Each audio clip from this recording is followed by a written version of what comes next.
Westminster Church family and friends, Pastor Chris here in our sanctuary, and I just wanted to share a few notes with you this week.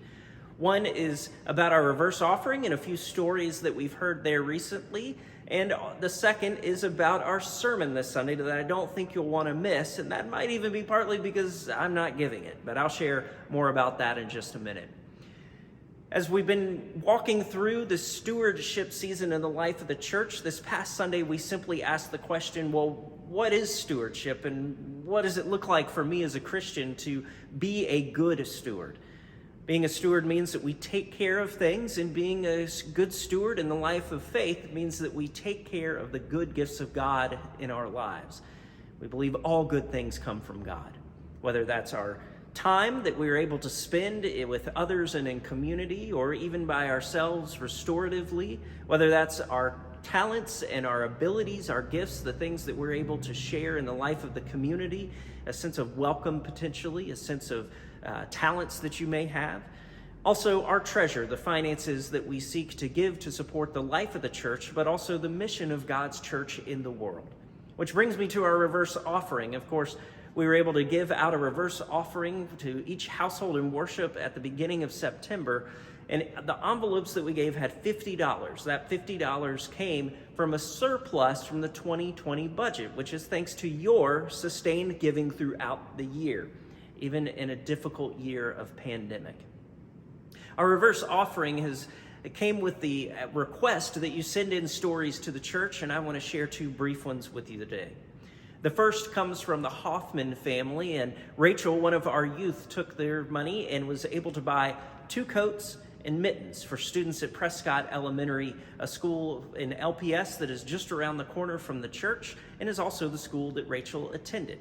And that donation that she was able to give of coats and mittens bought by our reverse offering will be able to help kids this coming winter who may not have had the opportunity to have a nice warm coat, or particularly a new warm coat. So thanks to the Hoffmans for sharing that story.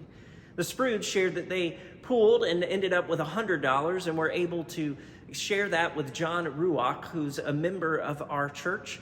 He then shared that with a congregation in Ethiopia made up of Sudanese refugees, and he shared pictures of that church with me this past week and shared that money was able to go a long way in supporting their mission and supporting their people in that space and with their needs in that community.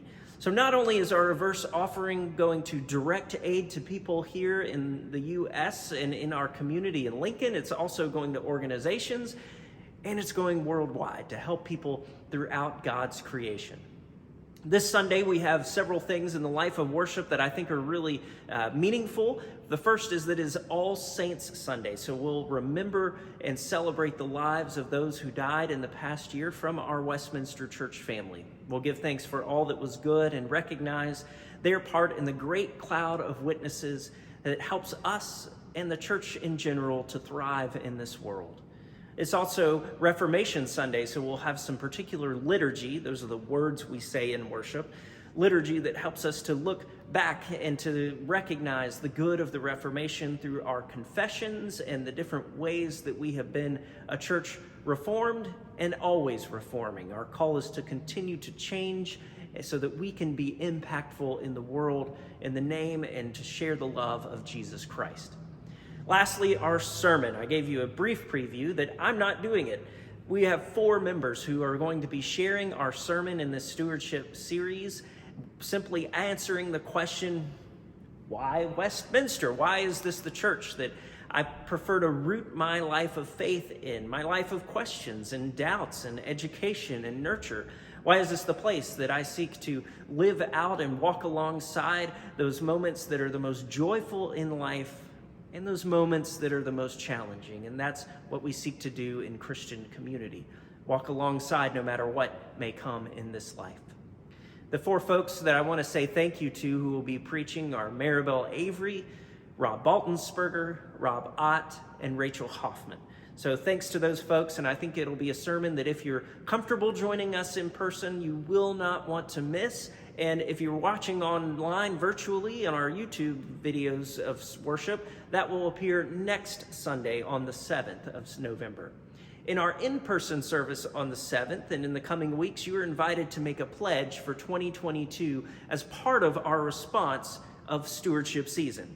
And in our worship service here at Westminster on the 7th, we'll have a time at the end of worship where you'll be invited to bring up your pledge as a sign of commitment in the life of the church. That's something we've done for several years, minus last year because of COVID, but it's something that we do to celebrate and to make a visible physical commitment of our lives, our time, our talent, and our treasure. Friends, I hope to be in touch with you either in worship or around the church or in our community this week or in the weeks to come. May God's grace and peace be with you this week from Westminster Presbyterian, Lincoln.